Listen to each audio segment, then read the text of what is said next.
Hi, I'm Lindsay, and on this channel I share fly fishing and fly tying videos from the perspective of someone who simply enjoys being out on the water and hopefully encouraging others to do the same.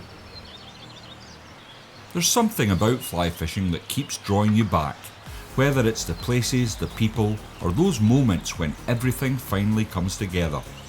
It's hard to leave it alone once it gets hold of you. Today, I've been invited onto the River Avon by my friend Ian Pinder. It's my first visit back here since fishing for grayling during the depths of winter. But now we're early into May and the river looks completely different. The hope today is simple: a few rising fish and some dry fly sport on a beautiful spring river. So, without further ado, let's get into it.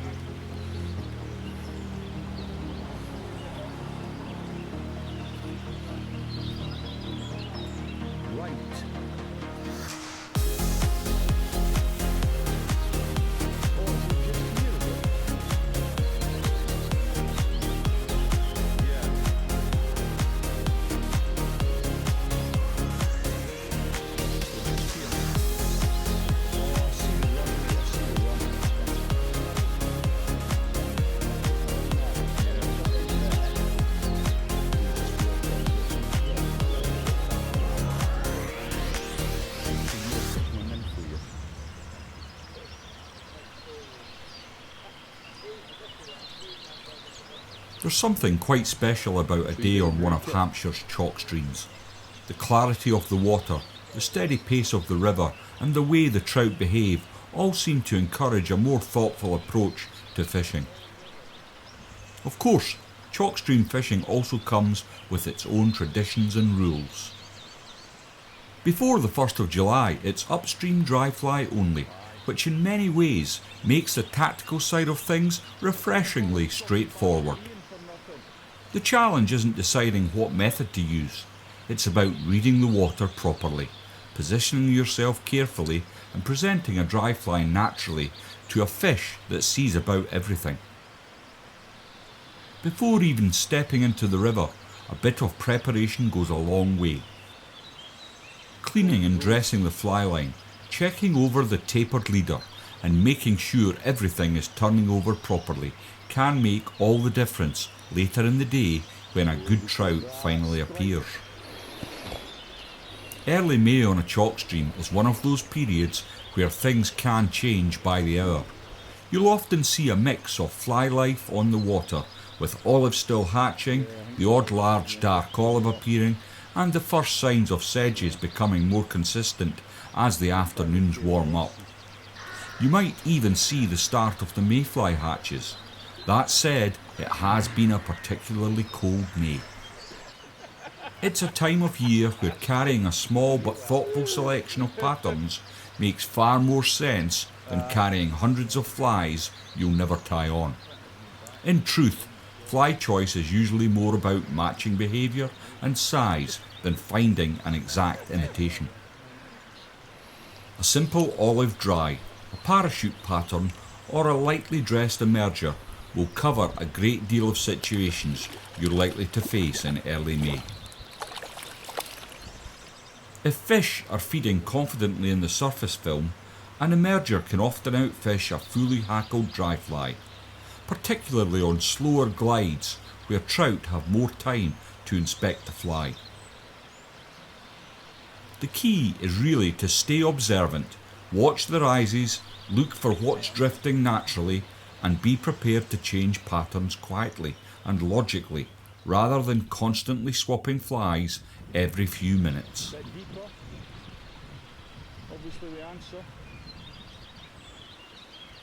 Guys, if you're enjoying the video, please don't forget to leave it the thumbs up. If you've not subscribed to the channel, think about subscribing. It's absolutely free and you can unsubscribe at any time. I am putting out 2 videos a week currently. I will be taking a short holiday in August, but I'll be right back in September. And what's coming in September?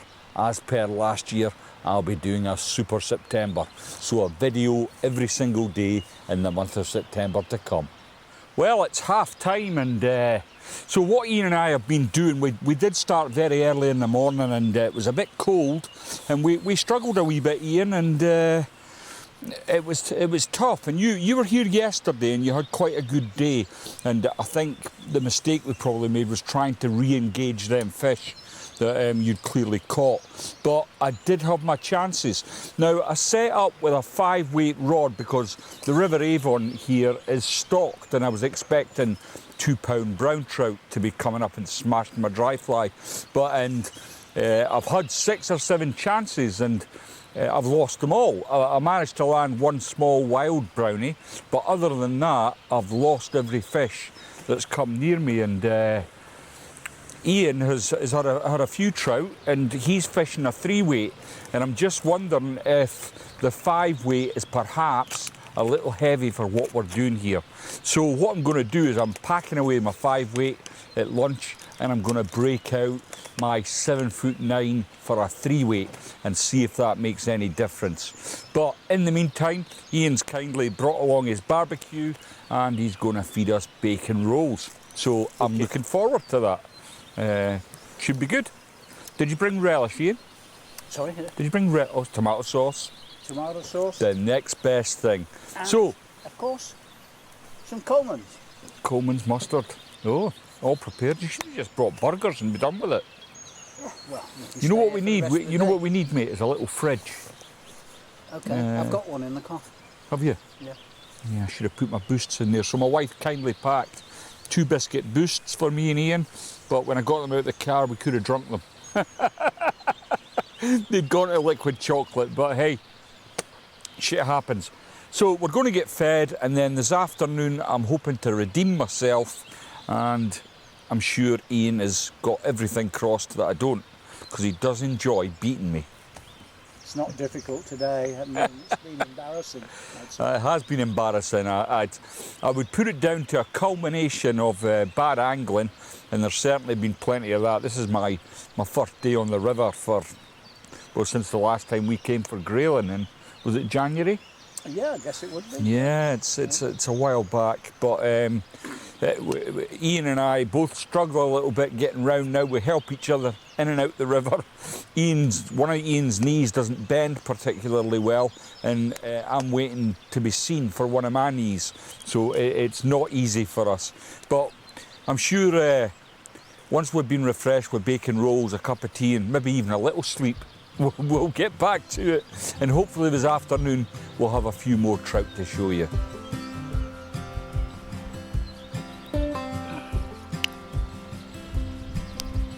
Take the step.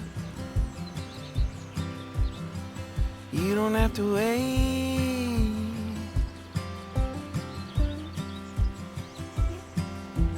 Lose that breath. You don't gotta change.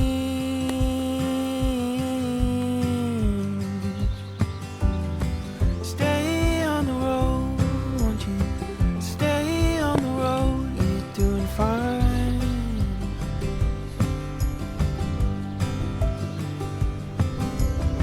Stay on the road, won't you? Stay on the road, it'll work in time.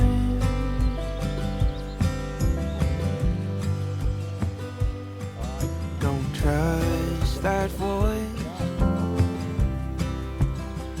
just let her speak.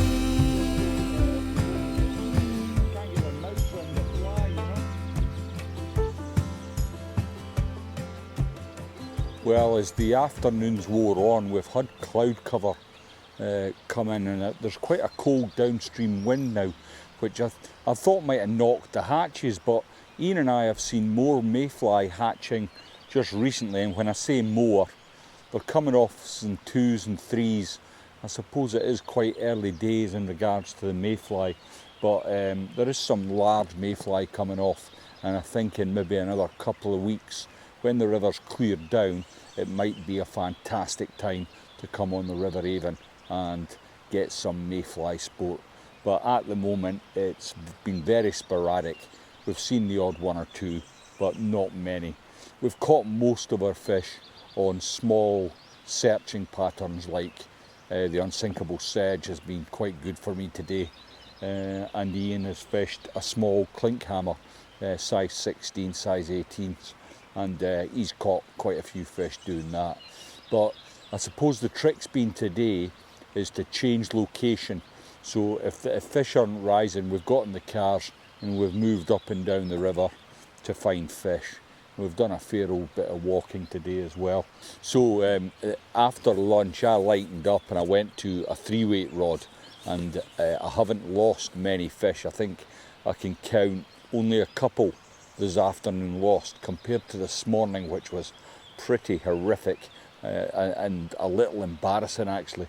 I think Ian's been giving me it thick for the rest of the day, and I have lost between 6 and 7 good trout, and I'm almost positive now that it was because I was using the 5-weight rod and I've probably given it too much stick, whereas the 3-weight is much more forgiving, and anything I've hooked I've managed to play to the net, bar 1 or 2.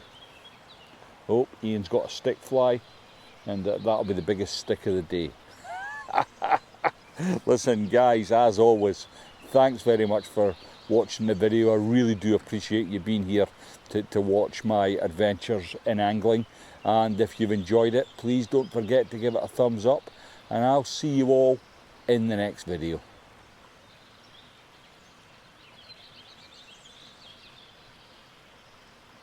It's been great fun. It's good to catch up with Ian as always. I don't see him as much as I used to. I think he's getting a wee bit old, and he might not be long for this world. I'm only kidding, mate. I'm going to cut that bit out, I promise.